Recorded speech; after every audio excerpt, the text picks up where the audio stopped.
Bismillahirrahmanirrahim. Alhamdulillahi rabbil alamin wassalatu wassalamu ala asyrafil anbiya'i wal mursalin sayyidina Muhammadin wa ala alihi wa sahbihi ajma'in. Qala rabbi shrah li sadri wa yassir li amri wahlul 'uqdatam min lisani yafqahu qawli. Subhanaka la 'ilma lana illa ma 'allamtana innaka antal alimul hakim. Wala haula wala quwwata illa billahil aliyyil azim. Nawaitu ta'lu wa ta'lim wa tazakkura wa tazkira wa naf'a wal intifa' wal ifadah wal istifadah wal hasa 'ala tamassuki bi kitabillah wa sunnati rasulih wa du'a ila al-huda wa dalalata 'ala al-khair ibtigha'a wajhillah wa qurbihi wa sawabihi subhanahu wa ta'ala. Allahumma inni as'aluka ilman ladunni wa mashraba safihani ya wahabu ya ghani. Qala al-muallif rahimahullahu ta'ala wa nafa'ana bih wa bi'ulumihi fid daraini amin. Rabbi yassir wa la tu'assir wa tammim bil khair wa la hawla wa la quwwata illa billahil aliyyil azim. Ilahi anta maksudi wa ridhaka matlubi a'tini mahabbataka wa ma'rifataka. Amma ba'du, assalamualaikum warahmatullahi wabarakatuh.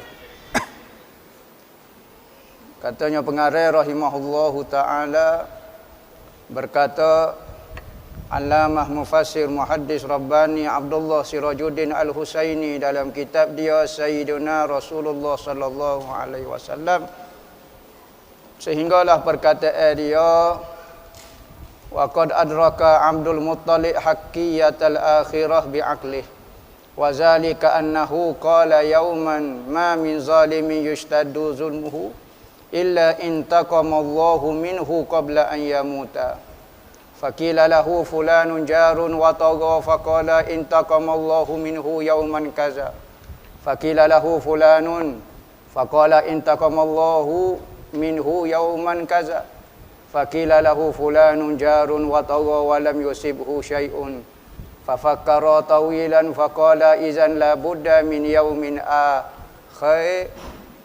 akhar yantakimullahu minhu.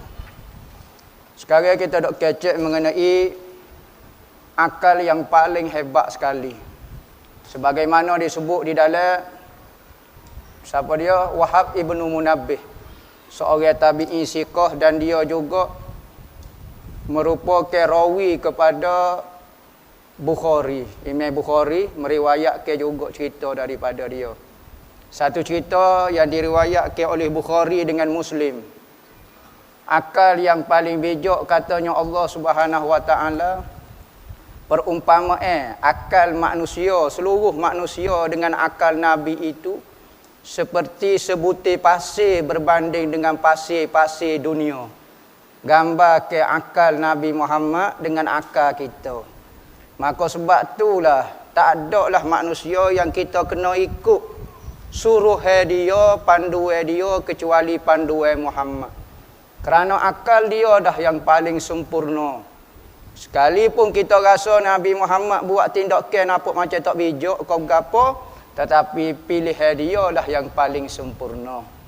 Tak ada lah manusia yang boleh kita buat contoh zahir dan batin. Semua perbuatan dia, diam dia, arahan dia, larangan dia, kecuali Nabi Muhammad. Guru-guru kita pun tidak sesempurna Nabi Muhammad. Wali-wali besar, Syekh Abdul Qadir Jailani, Rabi'atul Adawiyah, Sidi Ahmad Al-Badawi, hok bisa-bisa, hok hebat-hebat pun Allah Ta'ala tidak pernah menyuruh.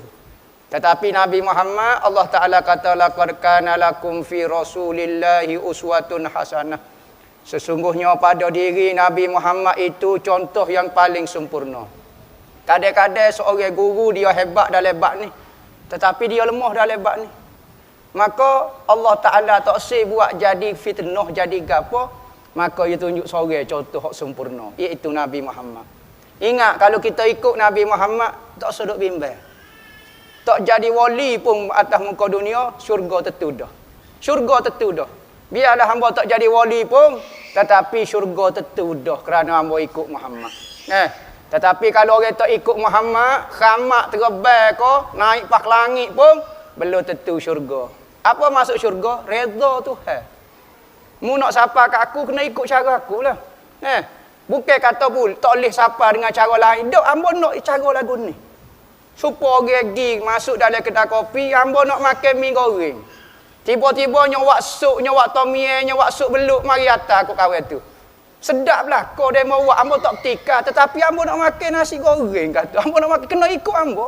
Maka dah ni ramai orang nak pergi cari Tuhan tapi macam-macam cara. Hak ni dengan cara dia, hak ni dengan cara dia. Lupa kata Nabi Muhammad tu ada ke? Tuhan nak cara ni ke? Dengar kata ke? Dengar kata siapa lah kat akunya. Jangan ikut cara selain daripada Muhammad, bahaya. Belum tentu siapa. Bahkan orang-orang tasawuf pun sebut, setiap jalan nak sapa ke Tuhan, semua ditutup belakang.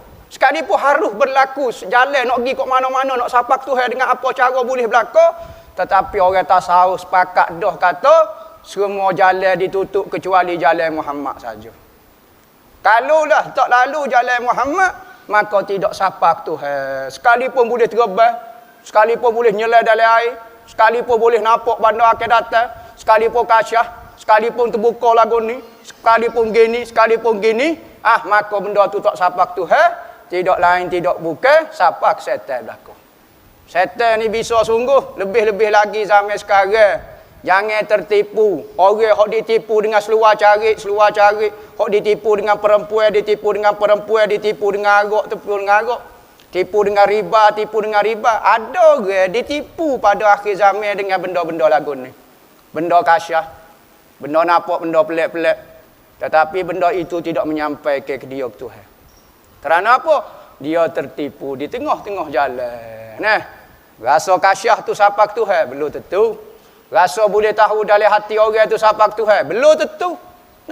Kecuali kita ikut Muhammad. Sekalipun tak khamak, tentu dah Nabi Muhammad kata.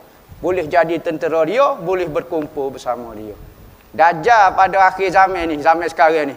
Katanya ulama-ulama arif billah kata, Dajjal sekarang nak tipu orang-orang ngatik pula. Dah puas dah duk tipu orang pakai seluar carik boleh banyak dah. Maka dia nak tipu orang yang duk ngatik. Orang yang duk selawat banyak-banyak, maka dia jetik benda-benda hak pelik. Pop. Oh, kawan ni boleh terbang. Pop. Mulut masing. Pop. Boleh nampak benda-benda pelik. Kita pun naik seh. Jadi buka kepok. Orang tua panggil buka kepok. Sudah. Zaman sekarang sebab itulah ada juga ditipu dengan mimpi-mimpi. Macam-macam mari mimpi kepada dia. Dia tak tahu alik-alik jatuh.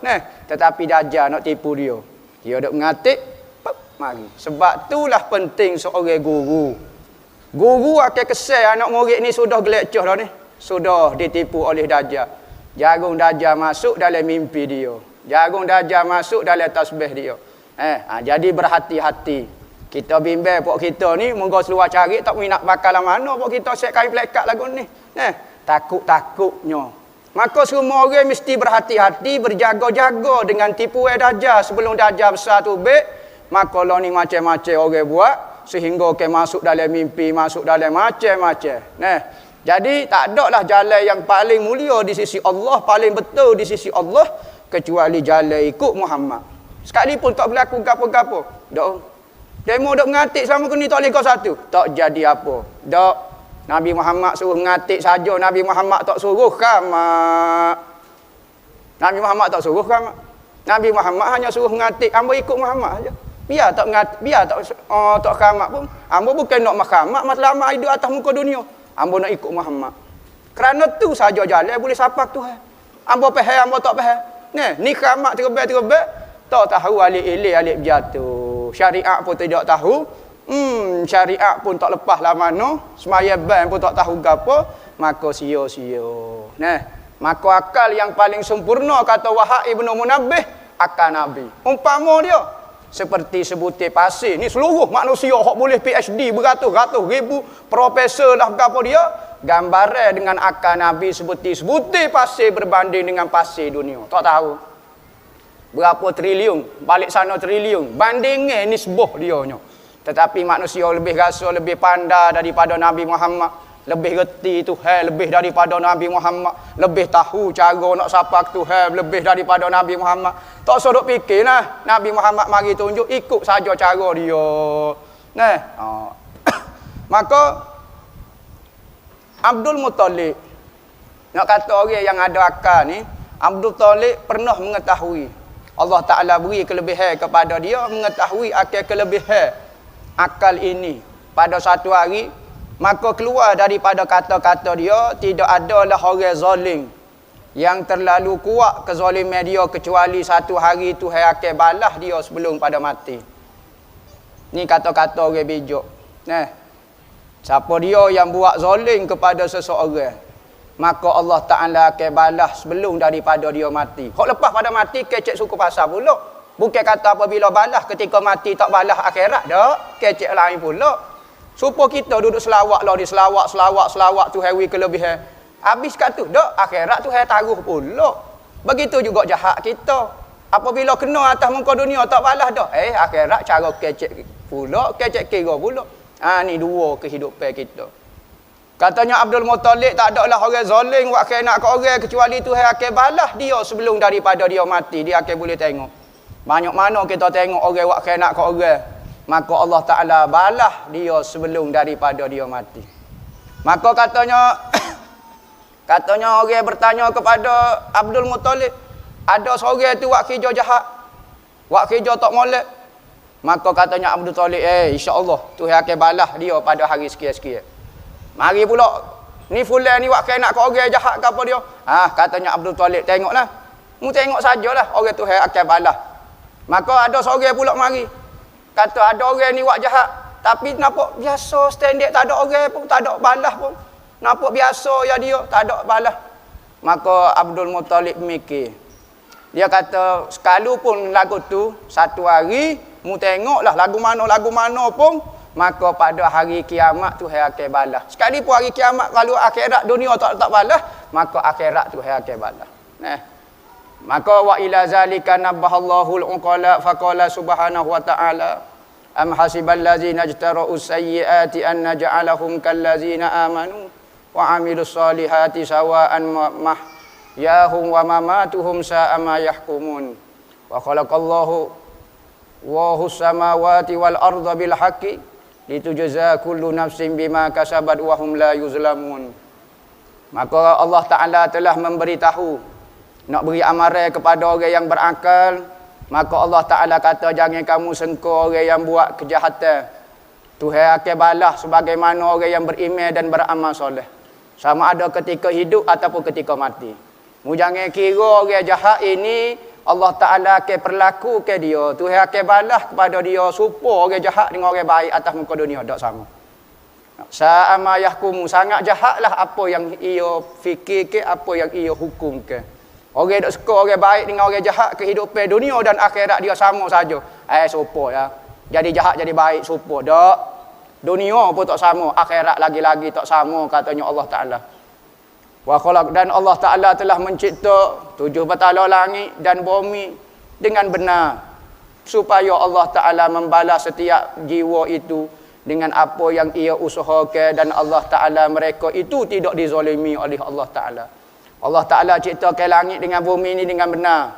Bukan main-main, bukan sia-sia. Tujuan dia nak uji kita. Supaya Allah Ta'ala boleh balas apa yang kita buat atas muka dunia ni. Tu tujuan langit dan bumi. Satu medan, satu kawasan untuk menguji sama ada kita ni jadi orang baik atau orang jahat.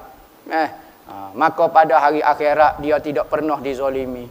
Jangan dia rasa apabila dia masuk neraka dia akan rasa dizalimi. Tak. Orang yang masuk neraka Allah Ta'ala dia akan rasa Allah hadirnya Tuhan. Padai aku masuk neraka pun, aku ni jahat buat kerja lagu ni, padai masuk neraka. Dia tak pernah rasa kata hamba masuk neraka ni rasa dizalimi Tuhan, tidak pernah. Begitu juga orang masuk syurga rasa terima kasih kerana Tuhan, kerana tak padai dengan amalan hamba yang sedikit, Tuhan balas dengan begitu. Hamba semaya 2 Allah sikit ya, dalam 5 tahun, 10 tahun, 60 tahun yang hamba semaya, pas balasnya dia syurga selama-lamanya. Allah tak padanya hamba rasa. Maka orang yang berada di dalam syurga akan rasa ke rahmat kasih sayang Allah Subhanahu wa taala. Wa min samma qala Allahu mukhbiran wallahu a'lam.